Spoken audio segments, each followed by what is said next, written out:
Move on to the next fight, which is, of course, Erislandy Lara versus Janibek. Of course, Janibek is an undefeated boxer who holds 2 of the belts at middleweight, and Lara holds another belt. I believe Lara holds the WBO belt, I want to say. Could be wrong. Number of different belts at all these weight divisions, I don't know. Because I know that Carlos Adames is the WBC middleweight champ, so none of those belts aren't on the line. The WBC belt's not on the line, but the other 3 are, right? Janibek holding 2, Lara holding 1. Now, this is a fight, in my opinion, at the time when it got made, I was thinking, well, this could potentially be an interesting fight, but, this could be an interesting fight, but, you know, Lara's been around for a while, and he has been. This dude's been around for years at this point.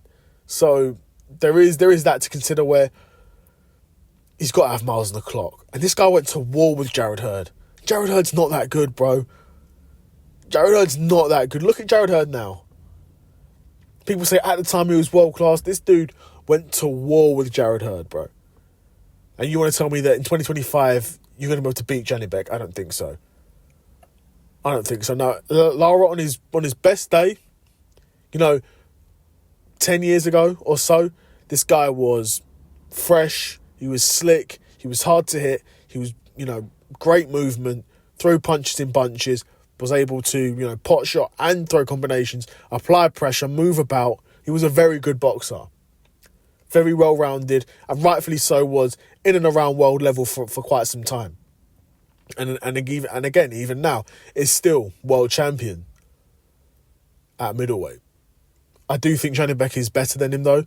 I think Janibek's younger. I think, obviously, they're both southpaws. Janibek is southpaw, but I think Janibek hits harder. I think he's bigger. I think he's better of a counterpuncher at this point. He's sharper than Lara at these points in their career when they're fighting. Janibek often throws with worse intentions as well. Yeah, like I said, I think he's got more power, got more twist at the end of his punch at this point in their careers. And even though I don't think Janibek will necessarily finish Lara, I think he's going to do some damage to him, and I think he's going to beat him over a 12-round fight. Lara's still definitely got gas in the tank, though. Lara's not... And that's the thing about Lara. He always comes to fight. That's what you always say about these Cuban fighters. They always come to fight.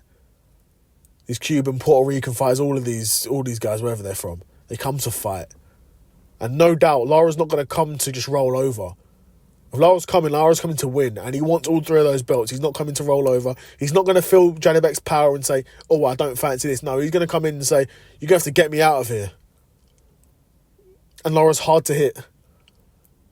So he poses his own questions, no doubt, but I do think Janibek has got enough in the tank to be able to beat Erislandy Lara at this point in his career. And that would make Janibek, a 3-belt world champion, meaning the only belt for him to win, for him to become undisputed, would be against Carlos Adames, which again would be, as big of a fight as this, in my opinion. So likely would have to be a headliner, because you can't have an undisputed middleweight title fight as a co-main.